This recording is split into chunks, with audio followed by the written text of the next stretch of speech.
Hello friends, नमस्कार, आदाब, welcome back to my channel RKD review junction. दोस्तों, आज रिव्यू करेंगे movie Devara Hindi dub. Film का बेसिक प्लॉट आप लोग को बता दूं।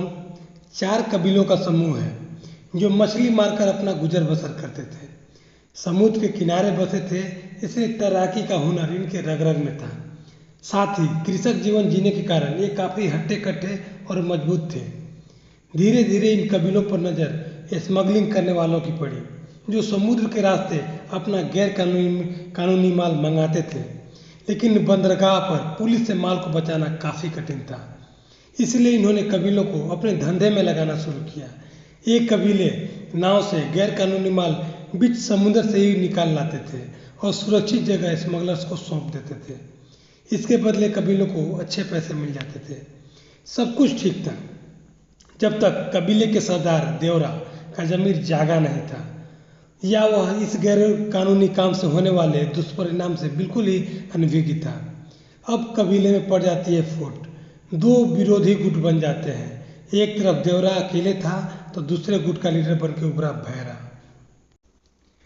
देवरा इतना बलशाली था कि उसके जिंदा रहते कोई गैर कानूनी काम उस समुद्र तट पर होना संभव नहीं था।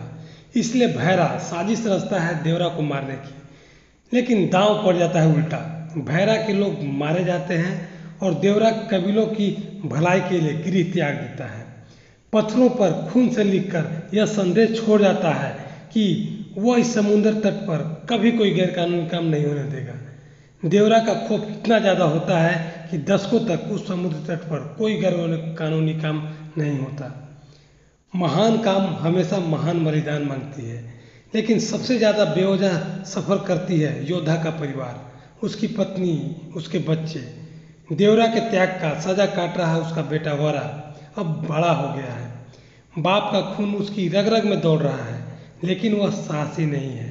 कद काठी से बिल्कुल बाप पे ही गया है, लेकिन वह लड़ाई झगड़े मारपीट से डरता है। समय बीतने के साथ लोगों के जहन से देवरा का खौफ खत्म हो रहा है। इधर भैरा मजबूत लड़ाकों की फौज तैयार कर देवरा को खत्म करने को आतुर है। उधर स्मगलर भी अपने धंधे को फिर से सुचारू रूप से चलाने के लिए एक्साइटेड हैं।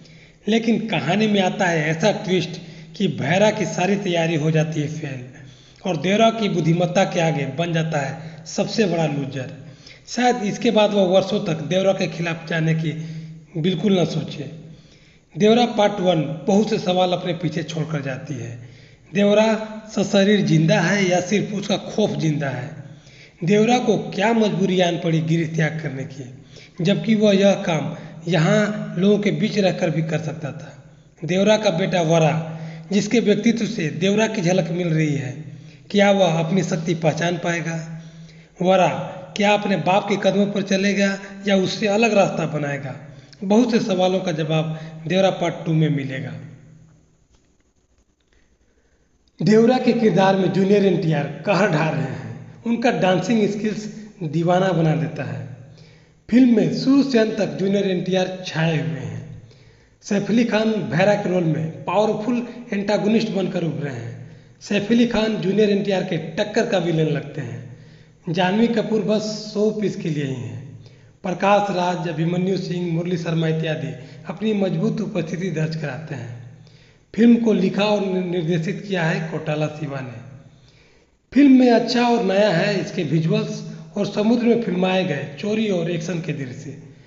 फिल्म में हास्य और रोमांस की कमी बहुत ही जोर से खटकती है। फिल्म का माहौल बस युद्ध और बदला पर केंद्रित है, लेकिन अंत तक आते आते बाप बेटे की इमोशनल कहानी की ओर मूर्ति नजर आती है। फिल्म अच्छी है और देखने लायक है। फिल्म को मेरी तरफ से 2.5 स्टार आउट ऑफ 5। धन्यवाद।